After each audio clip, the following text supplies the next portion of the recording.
கர்த்தருக்குள் பிரியமானவர்களே, July 8 Ellen G white அம்மையார் அவர்களுடைய மாரநாதா புத்தகம், பக்கம் 377. இன்றைய தியானத்திற்காக தெரிந்து கொள்ளப்பட்ட தலைப்பானது நண்பர்களாலும் உறவினர்களாலும் காட்டி கொடுக்கப்படுதல். வசனம் மத்தேயு 10வது அதிகாரம் 36வது வசனம். ஒரு மனுஷனுக்கு சத்துருக்கள் அவன் வீட்டாரே. தேவனுடைய பிரமாணம் வெறுமையாக்கப்பட்டு விடும்போது பூமியில் வாழ்கின்ற அனைவரையும் பரீட்சித்து பார்க்கக்கூடிய கொடிய இடர்களால் சபை சலிக்கப்படும் பொழுது உண்மையானவர்கள் என்று இதுவரை யூகிக்கப்பட்டிருந்தவர்களில் பெரும்பாலான விகிதப்படியான மக்கள் வஞ்சிக்கிற ஆவிகளுக்கு ஒப்பு கொடுத்து துரோகிகளாக மாறி பரிசுத்த பொறுப்புகளை மறுதலிப்பார்கள். நம்மை உபத்திரவப்படுத்துவர்களில் அவர்கள்தான் மிகவும் கொடியவர்கள் என்று தங்களை நிரூபிப்பார்கள். உங்களிலும் சிலர் எழும்பி சீஷர்களை தங்களிடத்தில் இழுத்து கொள்ளும்படி மாறுபாடானவைகளை போதிப்பார்கள் என்று அறிந்திருக்கிறேன். அப்போஸ்தலர் 20வது அதிகாரம் 30வது வசனம். அநேகர் இந்த வஞ்சிக்கிற ஆவிகளுக்கு செவி கொடுப்பார்கள்.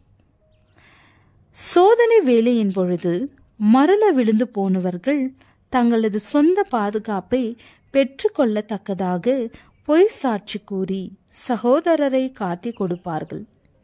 தங்களது சகோதரர்கள் எங்கே மறைத்து வைக்கப்பட்டிருக்கிறார்கள் என்று கூறி அவர்களது பாதைகளிலே ஓநாய்களை அனுப்பி வைப்பார்கள்.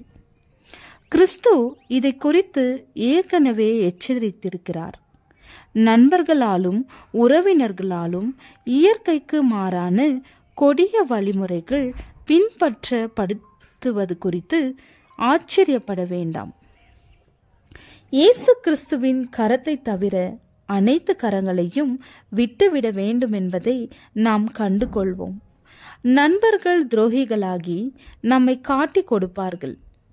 சத்ருவினால் வஞ்சிக்கப்பட்ட உறவினர்கள் நம்மை எதிர்ப்பதாலும் கடினமான இடத்தில் கொண்டு வந்து நிறுத்துவதாலும் தேவனுக்கு சேவை செய்கிறோம் என்று எண்ணி நாம் நமது விசுவாசத்தை விட்டு விடுவோம் என்ற நம்பிக்கையில் தீவிரமான முயற்சிகளை எடுப்பார்கள்.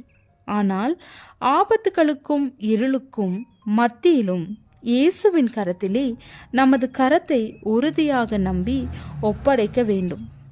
கிறிஸ்துவின் பின்னடியார்கள் ஏளன பேச்சுகளுக்கு எதிராக போராடுவதை எதிர்பார்க்க வேண்டும்.